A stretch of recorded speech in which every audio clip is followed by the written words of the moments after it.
2015 Hyundai Wia F400. Absolutely beautiful machine. We're just running the spindle through its speeds. That's 3,000.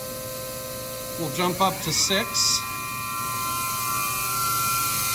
This machine came out of an aerospace facility and it was not used much. That's 9,000 RPM right there. You can see the hours, 1,200 hours cutting. That's 11,000 RPM on the spindle. Then we'll do a tool change and get into the program. But as you can see, this machine is minty clean.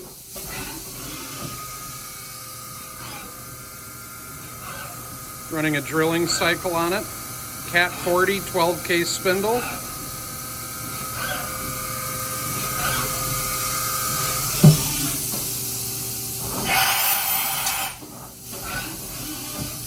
We do have two machines at the time of this video. They're sisters. They came out of the same facility.